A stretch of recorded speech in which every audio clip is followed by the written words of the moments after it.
Bienvenue tout le monde, bienvenue chez Papa Blender. Tous les dimanches matins, on se retrouve sur Twitch pour parler de jouets, parler de nostalgie et tout ce qui nous passe par la tête.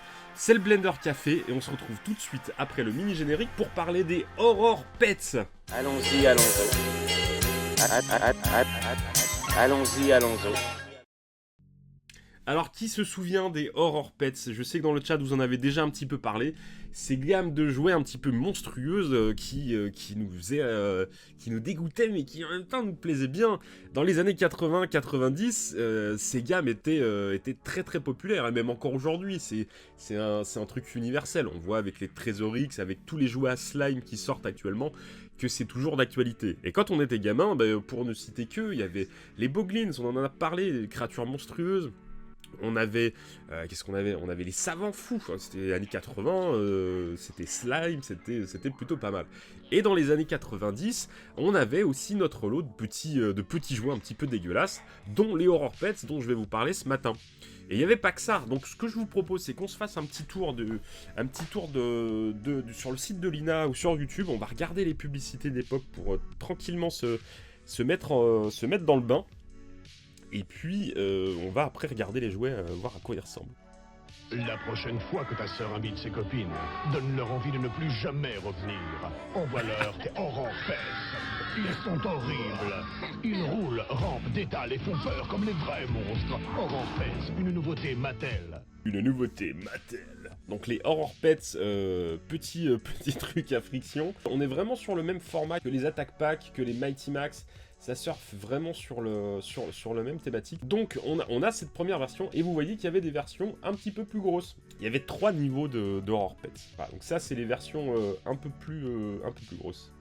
La prochaine fois que ta mère range ta chambre, donne-lui envie de ne plus jamais recommencer. Envoie-lui tes Horror Pets.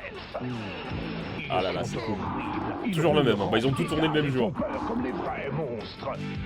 Horror Pets, une nouveauté Mattel. J'ai le rat, il est ouf, nous dit Toxic Panda. Celle qui ressemble à une plante carnivore attrape-mouche, elle est trop cool, mais grave. Je vais tous les acheter maintenant. Alors, on en parlera tout à l'heure, on va en parler tout à l'heure. Il y avait 3 types, je vais essayer de vous les montrer. Donc il y avait les petites, il y avait les grandes, et il y avait des intermédiaires avec une chauve-souris, un scorpion et une araignée. Ah bah voilà, donc la chauve-souris qui est là, le lézard, donc le scorpion et l'araignée. Donc 4 modèles pour les moyens et 3 modèles pour les plus gros. Donc le crapaud, que je trouve excellent avec ses pics, le rat, pareil, bien dégueulasse avec ses morceaux de chair un peu bouffés, et l'araignée qui a une super gueule aussi, donc qui ont les yeux qui s'allument a priori. C'est des jouets qui sont pas chers aujourd'hui que vous pouvez acheter parce que je vois que ça y est, c'est parti. Alors là, ils sont déjà tous sur Vinted, ils sont tous sur eBay en train d'acheter. Je vous préviens. J'ai mis des notifs sur toutes les annonces Horror Pets. Et si pendant l'émission, je vois qu'il y en a qui vendent, on va rigoler. Bonjour, nous dit AceGate42, je ne connaissais pas cette chaîne, ça a l'air sympa, mais je t'invite à nous suivre et à nous retrouver tous les dimanches matins pour parler un petit peu de nostalgie, de jouets un peu plus ou moins chelous, actuels ou anciens. Et puis s'amuser et puis rigoler. N'hésite pas. Regardez-moi ce blister, est-ce qu'il est pas génial? Les couleurs sont super belles. On a la petite typo Aurore qui est très très cool, avec cette espèce de flou de lumière, de lueur externe un petit peu rouge, là comme ça, qui vient cramer. Je vois que vous l'aimez, hein, visiblement. C'est la fête des emojis. Et regardez, avec le petit bonhomme qui s'enfuit de terreur, ce dégradé de violet, là, de bleu-violet, qui est vraiment très très cool. Et le logo Mattel, quand même, qui donne encore des frissons, là, ça nous rappelle des souvenirs. Donc moi, je vous ai chopé la plante carnivore, qui m'a coûté 10 € sur eBay. 10 petits euros, ils y sont toujours. C'est une dame qui a un vieux stock de magasins d'Horror Pets. Donc elle en a pas mal, si vous en voulez, vous pouvez y aller. Ils sont à 10 € le blister. Donc pour un jeu de 93, franchement, faites-vous plaisir. Et la dame, elle a aussi des attack packs. Regardez, je lui ai pris ça, comme on en a parlé l'autre jour. Je lui ai pris par la même occasion un attack pack version fusée de l'espace.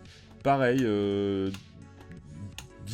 balles, je sais plus, 10 balles peut-être, 11 balles je crois. Alors on va se regarder ce que ça dit derrière.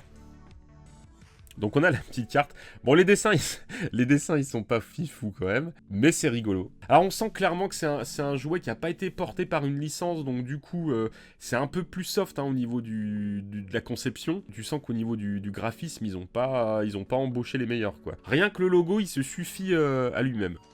Ça coûtait combien à l'époque? Je n'en sais strictement rien, mais je pense que ça coûtait pas très cher. Donc voilà ce que ça dit. Bon les gars, vous allez me dire, ah c'est bien beau, il a un joli blister, ouais c'est bien, on va pas voir ce que ça dit. Eh ben regardez, j'ai tout prévu. Regardez, il y a quelques temps, j'ai eu l'occasion d'en retrouver, que j'ai rangé dans une boîte. Alors moi je range mes jouets dans des boîtes de bonbons. Dans des boîtes de bonbons. Je connais quelqu'un, j'ai un contact qui a un magasin de bonbons. Et je lui dis, garde-moi tes boîtes, elles sont trop bien. Et donc du coup, elle me donne les boîtes et ça me permet de les nettoyer et de ranger mes jouets, mes figurines en loose dedans. Et ça va très très bien. Donc si vers chez vous, vous avez des magasins de bonbons, eh ben, je vous donne l'astuce, ça marche plutôt bien. Alors, ça se présente comme ça. Vous avez la petite boîte qui s'ouvre, voilà, et vous avez votre bestiole à l'intérieur. Donc voilà, ils sont quand même rigolos, hein, regardez. Un petit caoutchouc souple. Le concept est ultra con, hein. C'est un truc à friction et une bestiole au caoutchouc de bazar à pas cher, quoi. Et c'est tout. Et puis juste une petite boîte dont la peinture est quand même pas dégueulasse, hein. Ils ont fait une petite boîte rigolote. Donc là, je sais pas trop ce que ça représente. On a une espèce de cocon avec des griffes, une espèce d'amas bizarre, voilà, avec des asticots. Hop, et là vous avez votre bestiole que vous rentrez dedans, que vous rangez, et qui est à friction et qui trace de ouf, regardez. Alors, hop, je vais le sortir un petit peu plus loin. Et tu balances ça dans le salon pour faire hurler ta mère, quoi, si elle a peur des insectes. On avait des versions comme ça aussi, avec une espèce de crâne de bestiole, tac, avec là une petite mouche bien sympa. Pareil, à friction. Il trace bien aussi. On a un autre crâne. Alors, il y a toujours deux versions de couleurs par truc. Et ici, une petite araignée verte. Donc là, on a pareil la version beige, avec une espèce de coléoptère. On a ensuite ça, pareil, une espèce de cocon, une espèce de bestiole comme ça, oui, un peu comme un alien, insectoïde, avec les côtes et tout, la tête un petit peu. Ça reprend plein de concepts, hein, ça a mélangé plein de concepts sur une gamme, avec ici une espèce de 2000 pattes. Celui-là, il est vraiment très très cool. Regardez l'araignée badass, version super-héros, super vilain. Donc là, c'est une espèce de toile d'araignée cocon, voilà. Tac. Et on a, encore une fois, donc un coléoptère avec une espèce de mandibule, une sorte de scarabée, voilà, scarabée cerf-volant, ici. Donc ça fait un beau petit paquet de petites créatures dégueulasses, à friction, vraiment... Ah, celui-là, il trace sa mère, hein. Tu vas voir ? Voilà, et ça tourne. C'est ça qui est rigolo, c'est que... Là, hop, voilà. Ça fait vraiment des mouvements d'insectes, quoi, un petit peu aléatoires. Et encore une fois, hein, quand on voit des jouets de 93 en blister pour 10 €, c'est très raisonnable. Quelqu'un se souvient des Goops? Oui, tout à fait, les Goops. C'était des frisbees souples. Bon, ok, donc mon petit blister, je vais le ranger, vous avez compris l'idée. Il est là. Et ce que je vous propose maintenant, c'est qu'on regarde ce que donne cette belle version. Regardez-moi ce crapaud comme il est beau. Donc celui-là, il est neuf de chez neuf. Et là, la boîte est belle. Franchement, la boîte est vraiment très très belle. Tac, on va regarder ce logo là, ce logo de ouf. Ils ont même repris le scientifique, hein. Ils sont pas fait chier, mais en même temps c'est Mattel, hein. Ils pouvaient y aller. Ça reprend un peu le savant fou, hein. On est carrément là-dedans. La peinture de la créature, elle est quand même super belle, hein. On a des dégradés, on a les pics là qui donnent un petit peu de l'agressivité. Vous voyez le truc, c'est quand même pas mal, hein. On parlait un petit peu de jouets, comme ça. Il y avait d'autres trucs. Alors, est-ce qu'on va trouver si je vous fais Monster Face? T'as rien de plus dégoûtant? Si, Du beurre peut dégoûter tout vert. Monsterface, la créature la plus monstrueuse que votre imagination puisse inventer. Et maintenant, le test. Ça marche! Il y avait ça, il y avait les creepy crawlers, vous voyez, il y avait plein de trucs. On pourrait en parler pendant des heures, mais ça sera des sujets de prochaines émissions. On va essayer de s'en garder un petit peu pour plus tard. Mais c'était vraiment très cool. Vraiment, moi, c'est mon truc. J'aime les jouets un peu dégueulasses. Les jouets de cette époque-là, c'est vraiment ce que je kiffe. Ce qu'on va faire, regardez. Bon, je vais faire péter le scotch. Hop. On va se le sortir tranquillou pour le regarder. Oh, non, si, j'ai eu raison de l'ouvrir quand même.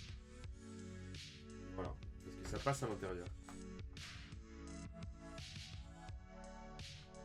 Voilà. Je remettrai la vis après. On va essayer de pas la perdre. Bon bah voilà, on a mis des piles dans notre petit Horror Pets. Comment il marche maintenant? Ah si, ça y est. Ah voilà. C'est des mouvements aléatoires en fait. Déception. Ah, t'es pas prêt de faire peur à ta mère avec ça. Hein. Ah, c'est peut-être mes piles hein, qui sont... Super. Ah, bravo le jouet. Ah, ça valait le coup de faire une émission... Genre, ah, peut-être sa mère les jouets de notre enfance. J'aurais mieux fait de le laisser dans sa boîte. Mais il est en souffrance. Il est clairement en souffrance. Donc si vous en achetez, laissez-les dans la boîte. Ce qu'on va faire, c'est que je vais choper des piles en meilleur état. Je referai des tests et je vous mettrai les vidéos en story Instagram ou Twitter et TikTok et tout ce qui va bien. Toxic Panda nous dit, il marche mieux que ça. Donc on est d'accord. Ben, j'essaierai avec d'autres piles et puis je vous dirai. Bon bah voilà, on a redécouvert encore un petit peu un jouet des années 90 que certains avaient oublié. Les Horror Pets. J'espère que ça vous a plu d'en parler. J'ai essayé de sélectionner ça un petit peu pour qu'on puisse se souvenir de ça, de nos souvenirs un petit peu communs, ou que vous découvriez cette gamme qui est quand même assez jolie. Hein, vraiment, c'est tout du caoutchouc bien, la sensation est vraiment bien sympa. Donc encore une fois, un petit jouet qui reste dans des tarifs encore raisonnables aujourd'hui. Et si vous voulez faire vivre un petit peu la nostalgie, vous pouvez les trouver encore à des prix tout à fait raisonnables. Un crapaud, ça marche pas vite en même temps, c'est vrai que t'as raison. on va pas lui en vouloir. Merci à tous d'avoir suivi cette émission, ce Blender Café. Rendez-vous de tous les dimanches à 10h sur Twitch. On se retrouve dimanche prochain pour voyager encore un petit peu dans notre nostalgie et découvrir d'autres jouets, modernes ou récents. Je vous dis à très bientôt dans de prochaines vidéos. D'ici là, pensez à vous amuser et ciao les copains! Avec des jouets par milliers, avec des jouets par milliers. Je connais un bébé poney qui a eu sa première dent. Il est tout fier de la montrer à sa petite maman.